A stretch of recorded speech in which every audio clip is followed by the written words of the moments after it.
नायरा की शादी को अभी 4 दिन ही हुए थे, लेकिन दोनों में कोई पति पत्नी के संबंध नहीं थे।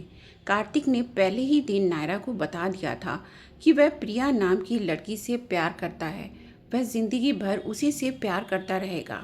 वह सुहाग सेज पर अपने पति का इंतजार कर रही थी। हर आहट पर उसका दिल जोरों से धड़कने लगता। वह आने वाले सुखी दाम्पत्य जीवन के बारे में सोच रही थी। कार्तिक को कमरे में आता देख उसका दिल जोरों से धड़कने लगा था। उसने झट से अपना चेहरा घूंघट में छुपा लिया। उसने सोचा था कि कार्तिक उसके सामने बैठ घूंघट उठाएगा, उसकी खूबसूरती की तारीफ करेगा, कुछ मेरे बारे में पूछेगा, कुछ अपने बारे में बताएगा। लेकिन कार्तिक ने कमरे में आते ही बड़ी ही बेरुखी से कहा, मुझसे कोई आस मत लगाना। मेरे जीवन में कोई है जिसे मैं बहुत चाहता हूँ। तुम चाहो तो अपने घर वापस जा सकती हो। मैं तुम्हें खर्चा देता रहूँगा। कार्तिक ने अपने मन की बात नायरा से कह डाली। उसकी मन में एक बार भी ख्याल नहीं आया कि मैं जिसे जीवन साथी बनाकर लाया हूँ उसके लिए भी मेरे कुछ कर्तव्य हैं। पति के इस व्यवहार से नायरा के सारे सपने एक ही पल में टूट गए। खर्चे देने की बात सुनकर नायरा को समझ आ गया कि कार्तिक शादी के बंधन से छुटकारा पाना चाहता है और वह इसके लिए किसी भी हद तक जा सकता है। अचानक उसकी ज़िंदगी में तूफान आ गया था। उसके सारे सपने टूटकर चकनाचूर हो चुके थे। उसने अपना घूंघट उठाया और कार्तिक से कहा कि आप मेरी एक बात मानेंगे। कार्तिक ने बिना उसकी तरफ देखे कहा, मुझे मालूम है अब तुम रोना धोना करोगी कि तुमने मुझसे शादी क्यों की, मेरा जीवन बर्बाद कर दिया। तुम कुछ पूछो इससे पहले मैं ही तुम्हें बता दूं, मैं तुम्हें अपनी पत्नी कभी स्वीकार नहीं करूंगा। मैंने शादी माता पिता के दबाव में की है। बिरादरी, जात पात, इन सब दकियानूसी बातों के कारण प्रिया से शादी नहीं हुई। माता पिता ने आत्महत्या करने की धमकी दे दी। तुमसे ज़बरदस्ती शादी करवा दी। मैं कभी तुम्हारी ओर देखूंगा भी नहीं, समझी? उन्हें क्या लगता है, शादी कराकर प्रिया से मुझे दूर कर दिया? मुझे प्रिया से कोई दूर नहीं कर सकता, तुम भी नहीं, भगवान भी नहीं। नायरा ने कहा, मैं आपसे सिर्फ इतना कहना चाहती थी कि मेरे माता पिता ने अपने जीवन भर की कमाई मेरी शादी में लगा दी है। मेरी छोटी बहन अभी पढ़ रही है। मैं नहीं चाहती कि मेरे कारण मेरे माता पिता दुखी हों। तो क्या आप कुछ समय तक मेरे और मेरे परिवार के सामने मुझे पत्नी का झूठा दर्जा दे सकते हैं? मेरे माता पिता सच्चाई जानकर जी नहीं पाएंगे। कार्तिक बिना बोले करवट लेकर आंखें बंद कर ली। नायरा भारतीय संस्कृति में ही पली बड़ी, जहाँ शादी को विशेष दर्जा दिया जाता है। एक बार शादी के बंधन में बंध गए तो रिश्ता 7 जन्म तक नहीं छूटता। नायरा नए ज़माने की पढ़ी लिखी लड़की थी। चाहती तो इस रिश्ते से आज़ाद हो सकती थी, लेकिन वह मध्यम वर्गीय परिवार से थी। उसके माता पिता की जीवन भर की पूंजी उसकी शादी में लग गई थी। यही कारण था कि वह किसी भी हाल में अपनी शादी को बचाना चाहती थी। उसने सोचा कि कार्तिक जैसा कहेगा वो वही करेगी। इस तरह वह धीरे धीरे पति का प्यार पालेगी। दिन गुजरने लगे पर कार्तिक ने नायरा की तरफ आँख उठाकर नहीं देखा। कई बार नायरा कार्तिक से बात करने की कोशिश करती, पर उसकी सारी कोशिशें व्यर्थ जा रही थीं। कार्तिक जितना बेरुखी से बात करता था, नायरा का प्रेम उसके लिए बढ़ता जा रहा था। कार्तिक के बिना नायरा के लिए दिन पहाड़ और रात काली बला की तरह लगने लगी थी। नायरा को विश्वास था कि वह कार्तिक को एक दिन पा लेगी। वह अपने सास ससुर का भी ख्याल रखती है। कई बार कार्तिक की माँ नायरा को उदास देखकर पूछ लेती कि कार्तिक का व्यवहार उसके प्रति कैसा है, दोनों में सब ठीक चल रहा है। नायरा आंखें झुका लेती, सिर्फ गर्दन हाँ में हिलाकर जवाब देती। माँ को संदेह हो रहा था, लेकिन संकोच से वह कभी खुलकर बात नहीं कर पाई। इसी तरह शादी को 6 महीने और निकल गए। कार्तिक तो अपने प्यार के पास था, इसलिए उसे किसी और का दुख महसूस नहीं हुआ। लेकिन नायरा अपने पति के प्यार को पाने के लिए तड़प रही थी। उसकी हर कोशिश नाकाम होती जा रही थी। नायरा का शांत व्यवहार उसे मनमानी करने के लिए और बढ़ावा दे रहा था। अब वह काम की अधिकता का बहाना करके रात को घर नहीं आता था। कार्तिक के आए दिन रात को बाहर रहने के कारण वह परेशान हो गई। उसे लगा कि सास ससुर से बात करनी चाहिए, कहीं वह किसी गलत रिश्ते में तो नहीं है। हो सकता है वो लड़की ठीक ना हो। यही सोचकर एक दिन नायरा ने अपने सास ससुर के साथ बात करने का निश्चय किया। उसने संकोच करते हुए अपनी सास से कहा, माँ जी, मैं आपसे कुछ बात करना चाहती हूँ। हाँ बोलो बेटी, नायरा बोली। माँ जी, हमारी शादी को 6 महीने हो गए, लेकिन यह मुझसे बात तक नहीं करते। हमारे बीच पति पत्नी वाले कोई संबंध नहीं हैं। मैंने आपके बेटे के साथ बात करने की बड़ी कोशिश की, लेकिन वह मेरी तरफ नज़र उठाकर भी नहीं देखते। बेटा, मेरा बेटा आजकल के लड़कों जैसा नहीं, थोड़ा शर्मीला है। थोड़ा वक्त दें, सब ठीक हो जाएगा। नहीं माँ जी, उन्होंने मुझे पहली रात में ही बता दिया था कि वह किसी और को प्यार करते हैं। आपने उनकी शादी ज़बरदस्ती मुझसे कराई है। नायरा की सास के पास अब कोई उत्तर नहीं था, लेकिन नायरा का सब्र टूट चुका था। आपकी जिद से उन्होंने शादी तो कर ली, लेकिन मैं उनकी वहता ना बन पाई। वह तो अपनी प्रेमिका के साथ हैं। मेरा जीवन बर्बाद हो गया। मेरी शादी की सच्चाई जानकर मेरे माता पिता का क्या हाल होगा, आप बताइए। नायरा अपने आंसू रोक न सकी। उसकी बातें सुनकर ससुर कमरे में आ गए। हाथ जोड़कर माफ़ी मांगते हुए बोले, मैंने सोचा तुम्हारी जैसी सुंदर सुशील पत्नी पाकर वह उसे भूल जाएगा, लेकिन उसकी बुद्धि खराब हो गई है। बेटी, थोड़ा सब्र रख। मुझे मालूम है वह लड़की सही नहीं है। मेरा बेटा उसके प्यार में अंधा हो चुका है। मुझे विश्वास है एक दिन झूठे प्यार में ठोकर खाकर तेरे पास ही लौट कर आएगा। नायरा ने कहा, पिताजी, अब सहा नहीं जाता। मुझे भी इनको लेकर चिंता रहती है। कभी तो मन होता है माता पिता के पास वापस लौट जाऊं। सास ससुर ने उसे बहुत समझाया और कहा कि जहां 6 महीने काट लिए हैं, हमारे कहने पर कुछ समय के लिए और रुक जाओ, शायद सब ठीक हो जाए। हम बात करेंगे। अगले दिन नायरा बाजार जा रही थी तो उसने देखा कि कार्तिक एक सांवली रंग की लड़की के साथ है। वह उसके पीछे पीछे जाने लगी। उसने देखा कि वह एक सकरी सी गली के छोटे से घर में घुसे और दरवाज़ा बंद कर लिया। नायरा बड़ी तेज़ी से उस तरफ बढ़ी। वह दरवाजे के बाहर खड़ी हो गई।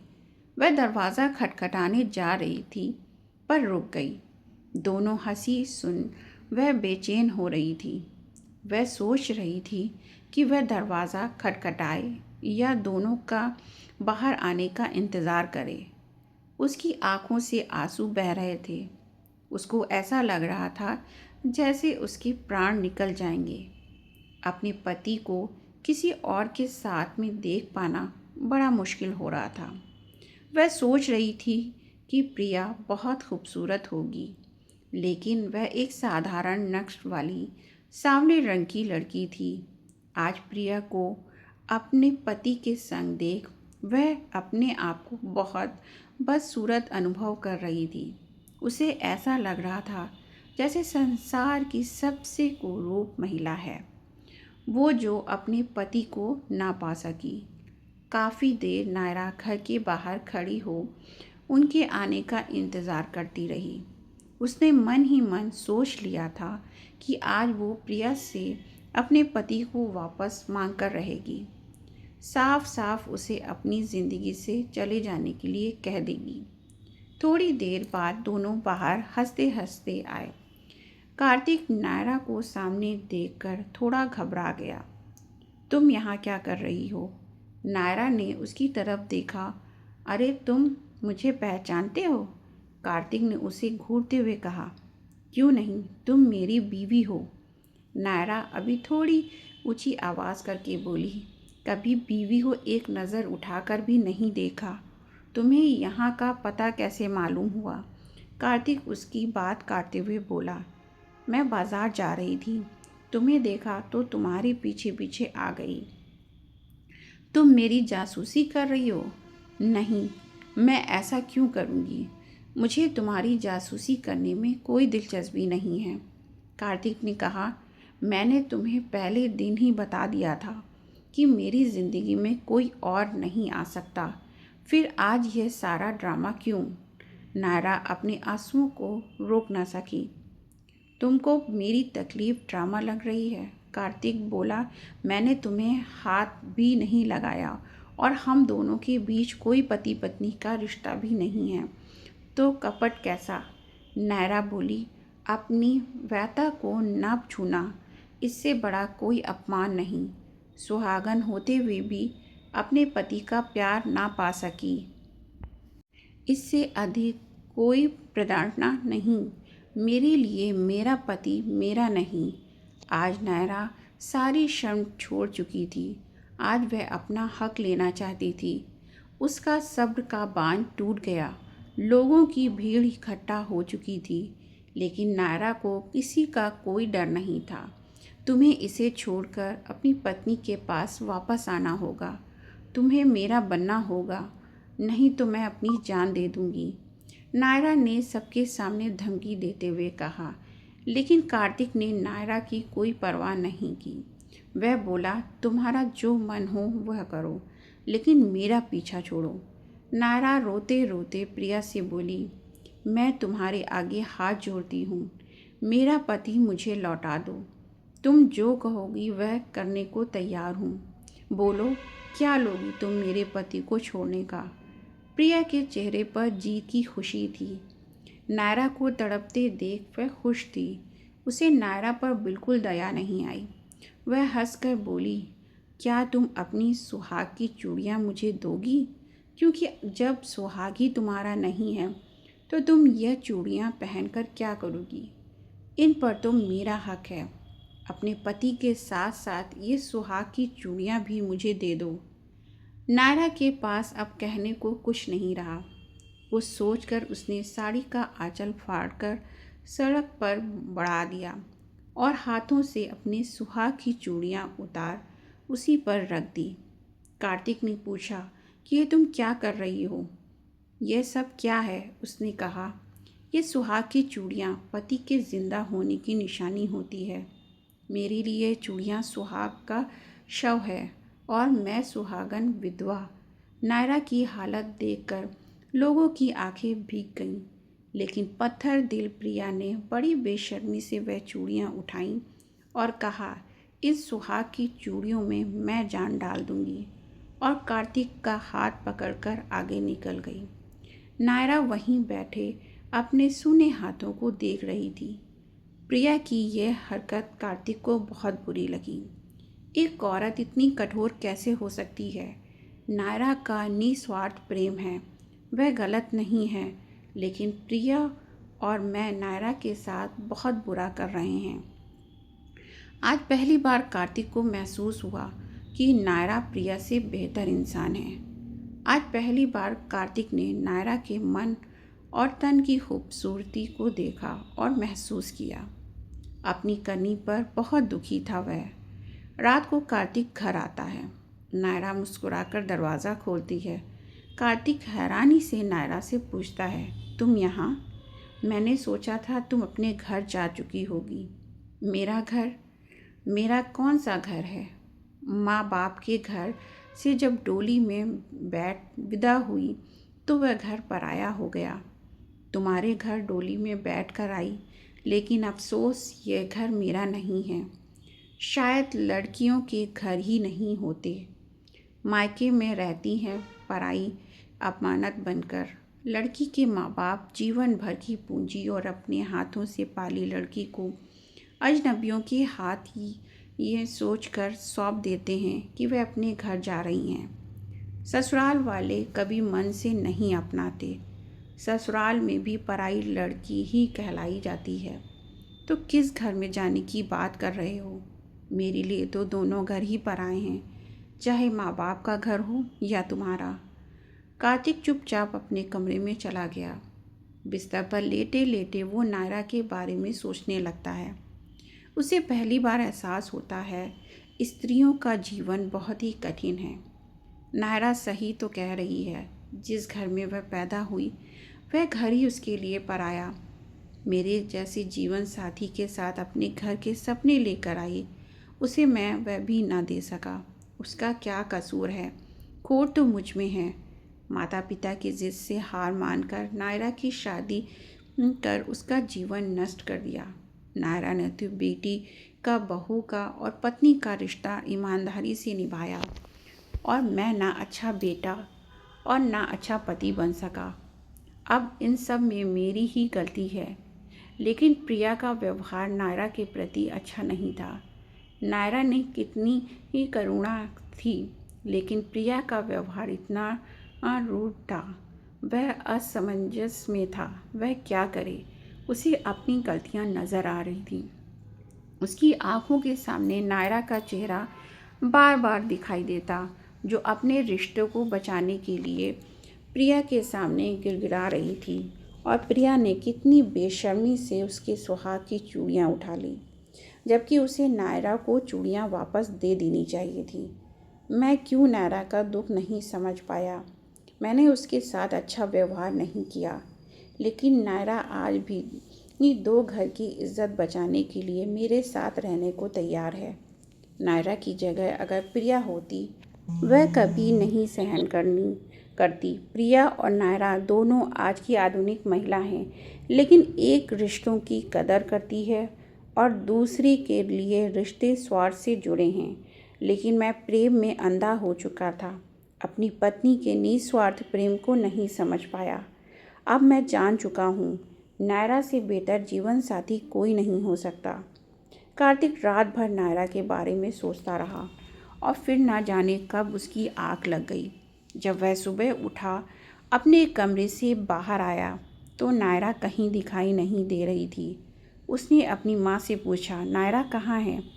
माँ गुस्सा दिखाते हुए बोली, मैंने रात तुम्हारी बात सुन ली थी, और जब मुझे सारी बात पता चली तो मुझे नायरा के लिए बेहद दुख हुआ।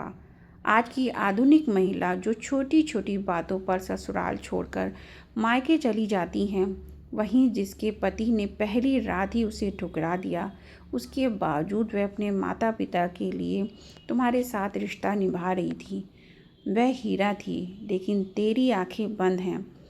तो बदकिस्मत है जो हीरे को छोड़कर उसको अहमियत दे रहा है। अब हम अपनी गलती सुधारना चाहते हैं। मैंने और तुम्हारे पिताजी ने यह फैसला लिया है कि उसके पिता को वह सारी धनराशि दूंगा जो उन्होंने नायरा की शादी में खर्च की है। अब वह तुम्हारे साथ नहीं रहेगी। तुम उसे तलाक दे दो। हम गलत थे जो तुम्हारे जीवन पर अपना अधिकार समझा।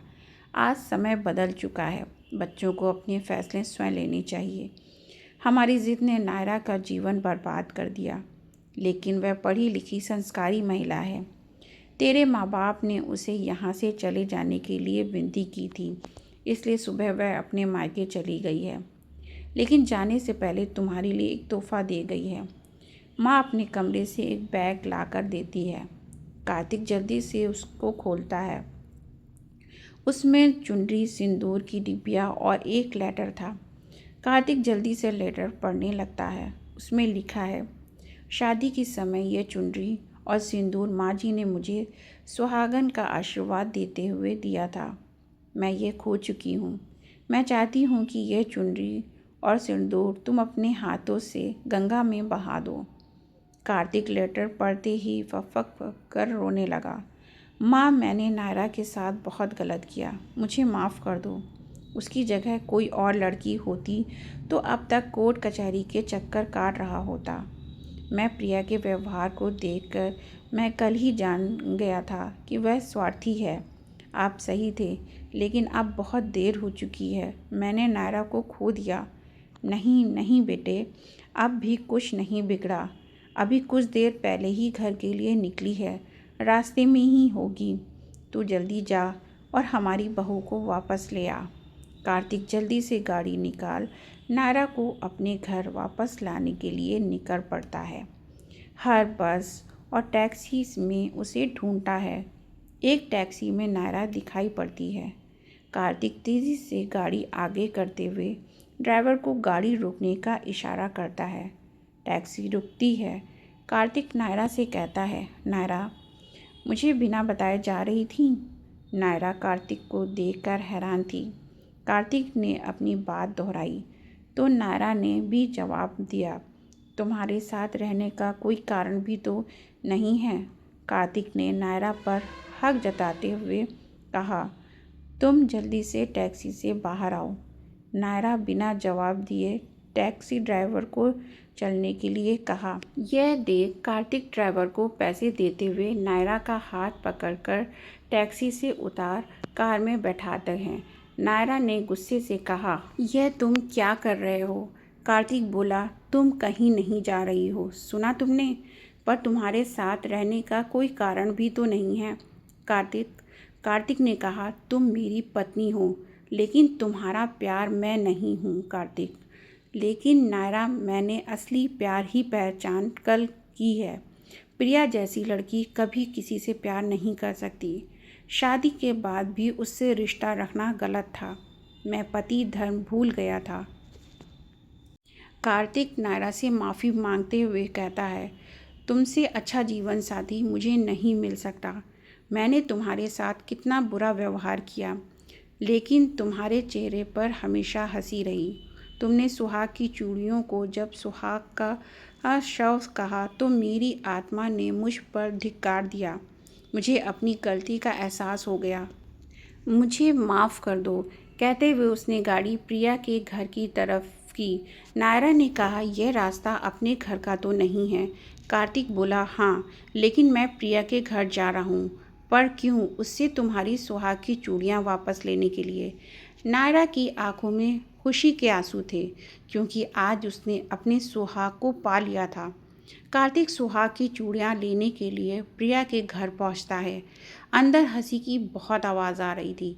कार्तिक अंदर जाने लगता है, लेकिन बातों में अपना नाम सुनकर वहीं रुक जाता है। उन लोगों की बातों में लग रहा है जैसे कोई अंदर उसके खिलाफ साजिश रची जा रही है। इसलिए बाहर की तरफ लगी खिड़की से अंदर झांकने लगता है। चुपके से अंदर जाता है तो देखा कि प्रिया अपने माता पिता और भाई बहन के साथ बैठी है। सामने मेज़ पर नायरा की सुहाग की कांच की चूड़ियाँ रखी हैं। प्रिया की माँ हाथ में नायरा के ही सोने के कंगन और सोने की चूड़ियाँ उठाते हुए कहती है, समय तो लगा, लेकिन माल तो हाथ लगा।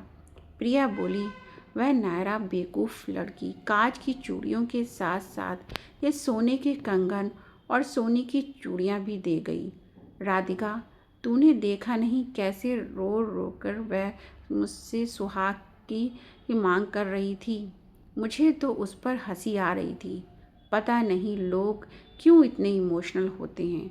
राधिका ने कहा, अगर लोग इमोशनल ना हो तो हमारा धंधा कैसा चलेगा।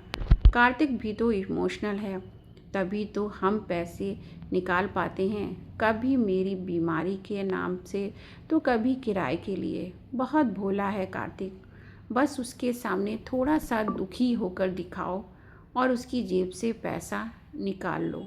वहाँ बैठे सभी लोग कार्तिक पर हंस रहे थे। आज नहीं तो कल वह शादी मुझसे ही करेगा और उसकी जायदाद, उसका सारा रुपया मेरा ही होगा।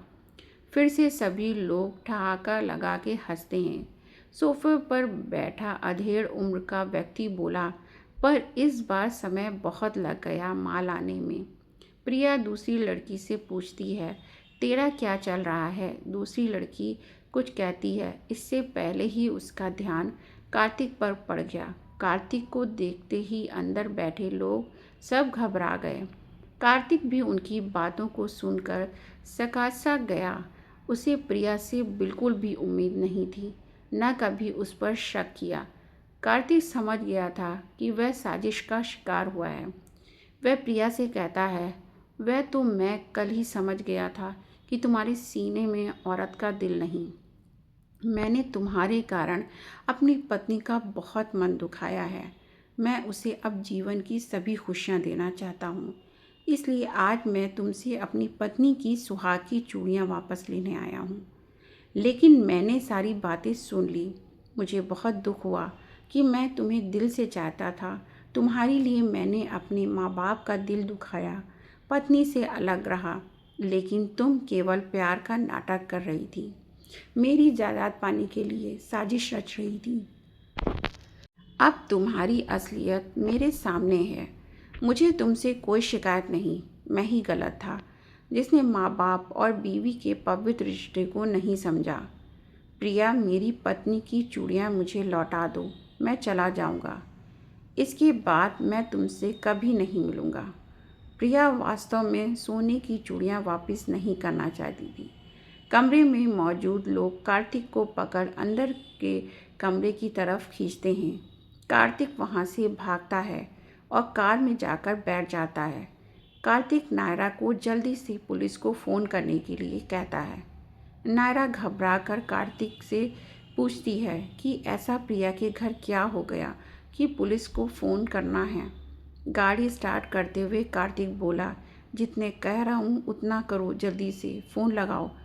अगर तुमने पुलिस को हमारे खिलाफ कुछ भी कहा तो हमसे बुरा कोई ना होगा, यह प्रिया ने कहा। तब तक नायरा पुलिस को फ़ोन मिला चुकी थी। मामला बिगड़ा देख प्रिया और बाकी लोग भागने लगते हैं, लेकिन नायरा प्रिया को भागने नहीं देती। कुछ देर में पुलिस भी पहुंच जाती है। कार्तिक से पूरा मामला जानकर पुलिस प्रिया और उसके परिवार को हिरासत में ले लेती है। कार्तिक अपनी पत्नी नायरा की सुहाग की चूड़ियाँ लेकर दोनों घर वापस आ जाते हैं। घर पर कार्तिक के माता पिता चिंता में बैठे हैं। तभी नायरा और कार्तिक आते हैं। माँ बाप दोनों को देखकर बहुत खुश होते हैं। माँ कहती है, कितनी सुंदर जोड़ी है। दोनों अपने माता पिता के पांव छूकर आशीर्वाद लेते हैं। कार्तिक बैग से चुनरी सिंदूर निकालता है। उस पर सुहाग की चूड़ियाँ रखकर माँ से कहता है, माँ, एक बार फिर से बहू को सुहाग पिटारी देने की रस्म पूरी कीजिए। कार्तिक की माँ अपनी बहू नायरा को सामने बिठाकर कहती है, मैंने तो इसे अपनी बहू मान लिया था, लेकिन तूने इसे आज अपनी पत्नी स्वीकार किया है। आज ये रस्म तू अपने हाथों से निभा। कार्तिक अपने हाथों से चूड़ियाँ पहनाए और सिंदूर लगाकर नायरा को चुनरी उड़ाता है। नायरा के चेहरे पर मुस्कान देखकर आज उसे समझ आता है कि एक भारतीय संस्कृति औरत उसके लिए रिश्तों से बढ़कर कोई ख़जाना नहीं है। धन्य है नारी जो माफ़ करने का जज्बा रखती है। यह जज्बा पुरुषों में कम दिखाई देता है। स्टोरी अच्छी लगी हो तो स्टोरी को लाइक करें और मेरे चैनल को सब्सक्राइब ज़रूर करें। चैनल पे नए हों तो बेल आइकन का बटन दबाना कर न भूलें, ताकि मेरी आने वाली वीडियो का नोटिफिकेशन आपको मिलता रहे।